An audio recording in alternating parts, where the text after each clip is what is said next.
Olá, muito bem-vindas e bem-vindos. Nós estamos agora retornando com a nossa discussão da aula de hoje e vamos conversar um pouquinho sobre complexo de Édipo. Vocês lembram que na última aula eu disse que em algum momento alguém falou sobre complexo de Édipo, castração, narcisismo, não é verdade? Então, para nós pensarmos um pouco sobre a relação com o complexo de Édipo, a gente vai vivenciar um pouco a história, tentando entender de onde surge, né, a utilização desse mito para poder trazer ao campo da psicanálise, né? Então, essa é uma consideração muito importante. Algumas teorizações psicanalíticas, elas relacionam-se à maternidade, à feminilidade, trazendo aí o postulado, né, de ser mãe como resposta ao ser mulher. Na tentativa de abordar o tema, a gente começa a pensar algumas interrogações. Qual que é o estatuto da relação mãe-criança na teoria psicanalítica? Em que medida a maternidade poderia responder ao enigma do feminino? Pensando, né, dessa forma, a gente vai trabalhar as discussões que perpassam três tempos que nós caracterizamos, né, obviamente, baseado na teoria psicanalítica, os tempos do Édipo. Como que seria isso? O primeiro tempo, né, seria a identificação com esse objeto de desejo da mãe. Nesse momento há três elementos: a criança, a mãe e o falo, sendo a criança e o falo equivalentes. Na posição freudiana, para a gente refletir um pouco sobre essa relação mãe-criança, tem que se pensar, né, da importância que ele deu ao complexo de Édipo, né, então, e de castração, para assumir as relações e a questão da própria sexualidade. Ele evidencia a não equivalência na vivência desses complexos entre meninos e meninas, por exemplo.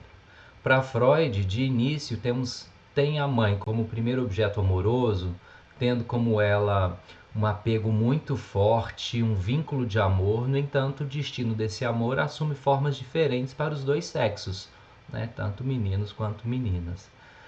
Na relação com o menino, a mãe continua sendo esse objeto amoroso. E à medida que ela vai percebendo a natureza da relação entre o pai e a mãe, ela elege o pai como seu rival. Então aí o menino, ele tem o pai como esse oponente. Por quê? Porque ele tem o campo do amor, do desejo, né? O objeto amoroso dele, que é a mãe, é o objeto da sua rivalidade. Já no caso da menina, há um desligamento, um distanciamento dessa mãe e um deslizamento aí dessa função, que a gente poderia dizer em direção ao pai, né? Então, assim, na visão de freudiana, a menina deverá abandonar não apenas aí a mãe como objeto original de desejo, mas ela deverá também trocar de zona erógena. Então, ela abandona aí a vivência clitoriana a favor da vagina. Esse é um texto denso para nós começarmos, né, a pensar a constituição da formação do complexo de Édipo, mas um texto necessário. A gente vai encaminhar para vocês a literatura referência para que haja de uma forma tranquila, mas palatável, a possibilidade da nossa, né, da compreensão. O segundo tempo, então, é a inserção do campo simbólico no sujeito, né? Então, com a proposta nessa relação que a gente percebe de que o sujeito ele não pode ter o tempo todo, né, a construção que se dá a partir da primeira fase de ligação mãe-filha, né, vai emergindo ali uma censura à mãe, a quem ela supõe responsável pela ausência do pênis, né, a menina pensando que Ah, mamãe me tirou o pênis, por isso eu venho ao mundo como mulher. Né? Essa censura ela é seguida de uma reprovação de que ela falhou em ser tanto uma boa mãe, né?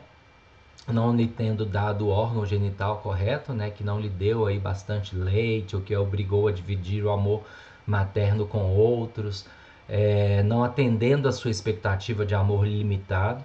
E a mãe é censurada pela filha por ter despertado sua atividade sexual e depois a tê-la proibido, que é essa inclinação, né, que a gente diz do pai, mãe e a criança, né?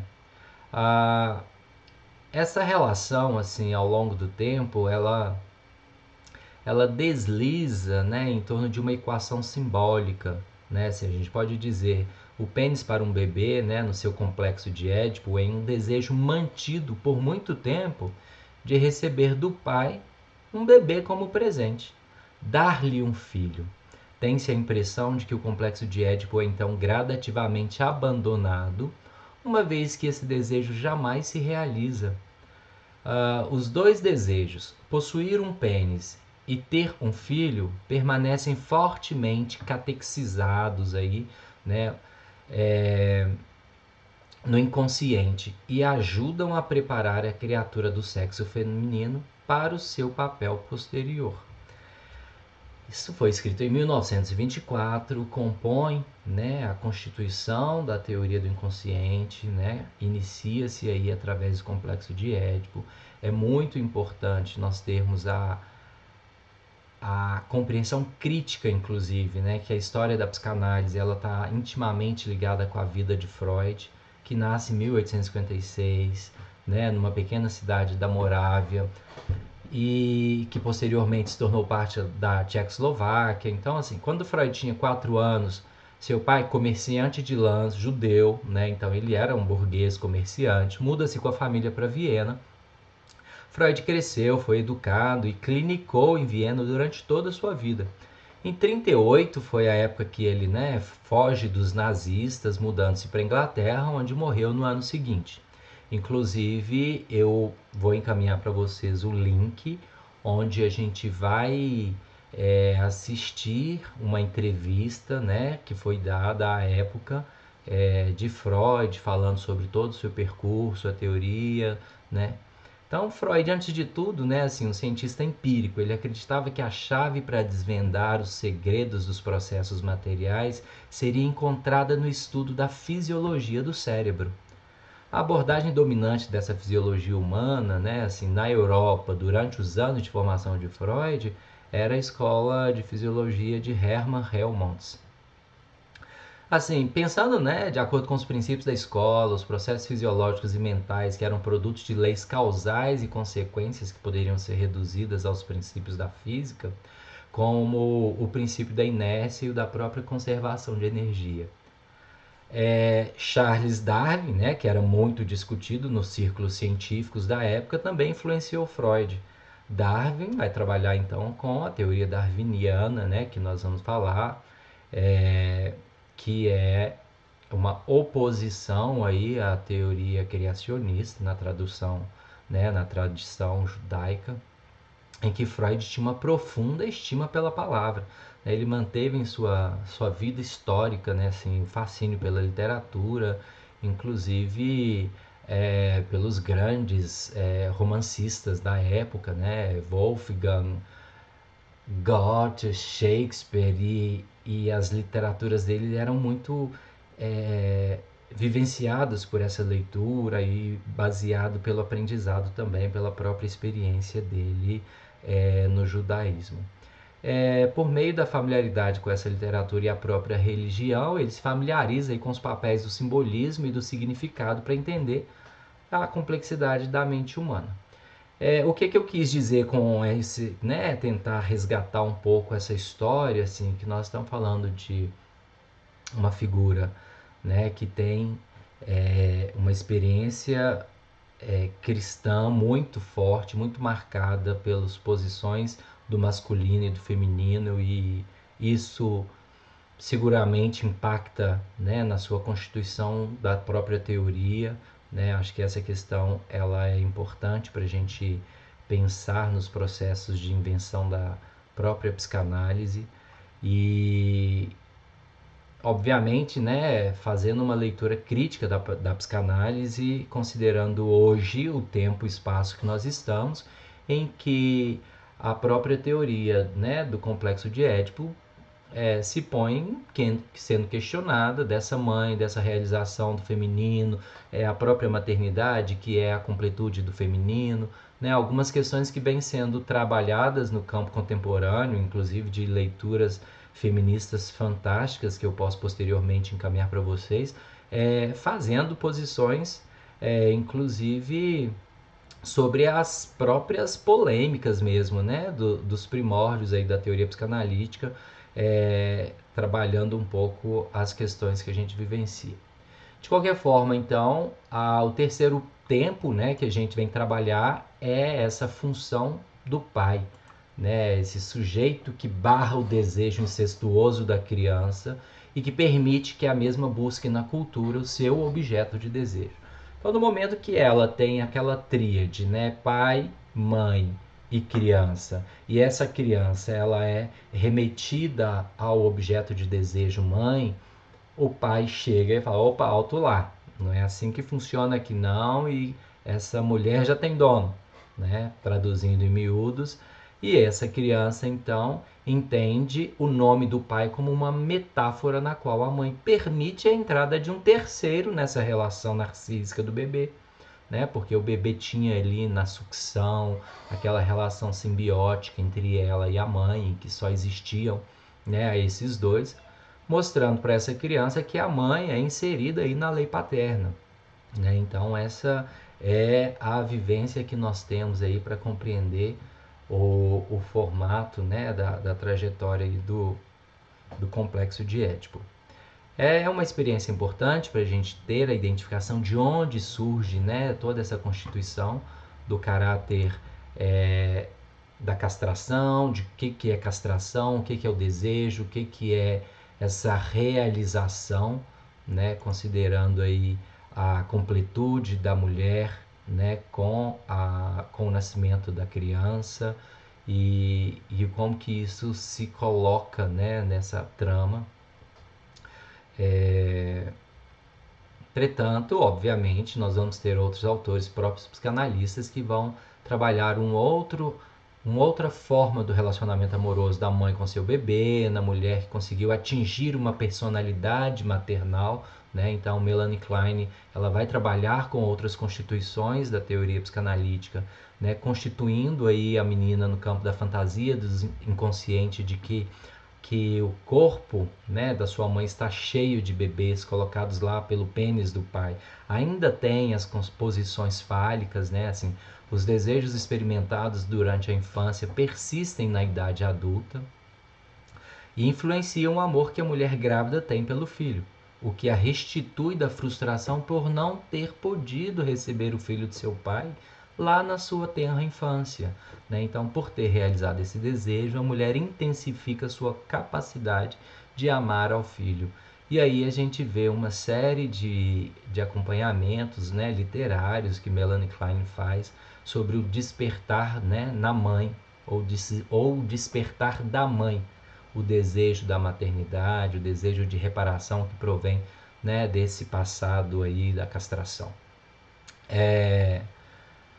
Então a gente vai avançando, né, pensando aí nesses processos e considerando que as instâncias psíquicas, elas emergem, né, assim, elas não são cronológicas, não são temporais, e elas são esse objeto pulsante, né, dentro do aparelho psíquico, que não tem uma temporalidade, ora, futuro, passado, presente, né? Então essa linha temporal cronológica, ela se dissolve de uma forma em que há uma necessidade de compreensão do fenômeno do aparelho psíquico, né, tendo as instâncias do sujeito como as melhores possibilidades de se compreender e compreender a si mesmo diante da sua própria experiência, né? Então,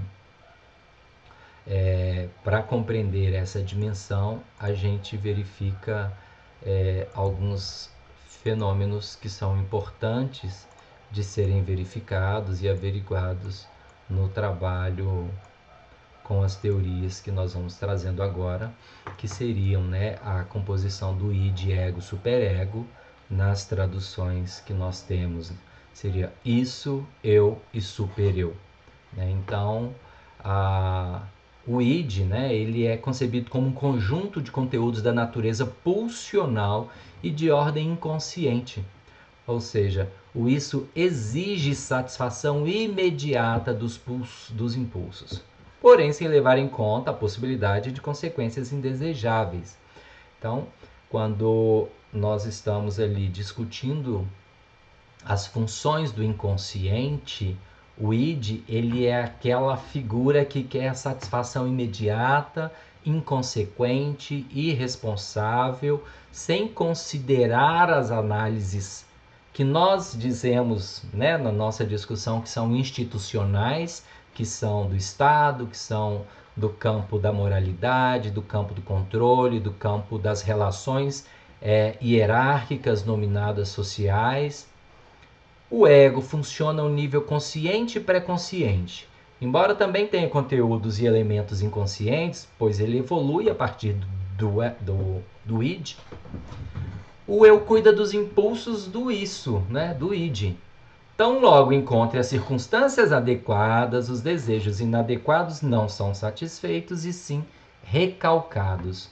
E aí o recalcamento, né, a gente vai compreendê-los mais adiante, mas a gente já está antecipando que ele é algo que é retirado do centro, né? Ele é tirado do foco, ele é marginalizado, ele é trazido para a margem, para que eu possa então ter condições de utilizar de novas estratégias e de novos elementos para o meu aparato psíquico criar novas funcionalidades.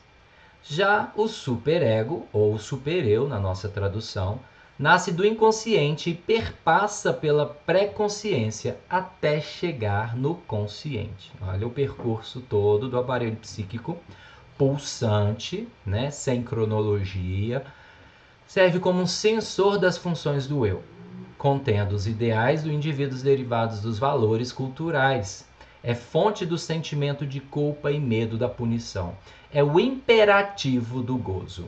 Então, quando a gente vai pensando que já o id quer a satisfação, quer toda a realização dos seus desejos e toda a sua vivência, né, daquilo que está posto para a sua intencionalidade, o superego já chega e fala alto lá, que não pode não, porque nós temos uma relação aqui com valores da cultura que me dizem que você não pode se relacionar com determinada figura, que me diz que você não pode fazer aquilo que você deseja simplesmente porque existe um código estabelecido socialmente que veta determinados procedimentos e posturas ou condutas. Diante desses elementos, é muito importante que você segure a sua onda e que a gente vá pensando sobre isso e que a gente possa, ao tempo da permissão, você avança, aquilo que não pode a gente recua, mas a gente vai ser o quê? Esse regulador, né, do sentimento, inclusive colocando aí o peso da culpa, né, e o medo de uma punição, se porventura a ação for executada, né, o desejo ele transcender, né, ao corte, a castração do superego. Então, diante disso, a gente fica com esses três conceitos. Eles são conceitos também que eu trouxe de uma forma muito rasa, básica, para que a gente possa saber, né, assim, o que eu posso, o que eu não posso, quem permite, quem não permite, para dizer aí dos elementos da construção do aparelho psíquico, né, que é a nossa entrada na próxima lâmina, e a gente vai discutindo sobre essa temática nesse sentido, para a gente ter uma compreensão um pouco maior das ferramentas e dos processos pelos quais a psicanálise utiliza como recursos para trazer à consciência desse sujeito isso que está no campo da castração, do inconsciente, da própria recusa, da culpa, do medo, da punição. E essas relações que ele tem, né, com o seu sofrimento, que são produzidas através dos sintomas, é onde vai haver então a inclinação para vivências que nós poderíamos nominar como vivências mortíferas, autoagressivas, autopunitivas, uso de álcool e drogas, prostituição, exploração sexual, abuso sexual e relações que são dadas para esse sujeito que não existe uma compreensão externa a ele próprio. E então é necessário que a gente tenha a condição de compreender o aparelho psíquico para ter a dimensão de utilizar desses recursos e essas ferramentas para acessar o inconsciente desse sujeito de uma forma institucional, visualizando que nós estamos dentro deste modelo, né, do apoio, da retaguarda, da segurança, da cobertura, para potencializar então as ações que garantam a superação das vulnerabilidades e também, né, a autonomia desse sujeito de se reconhecer enquanto esse sujeito que deseja e que vai ter que lidar com os seus desejos ou com a negativa dos seus próprios desejos diante de elementos autoprotetivos. Né? E nós vamos utilizar os recursos autoprotetivos para caracterizar eventualmente situações que, ainda que o sujeito seja impelido a atuar, ele utilize de ferramentas que ele dê conta para superar o seu sofrimento, sucumbindo, né? Não sucumbindo aí a essas relações e a esses desejos mortíferos e autodestrutivos. Tá bom? Então fiquem comigo, na próxima aula a gente continua, que a gente vai falar do aparelho psíquico. Um abraço, até breve.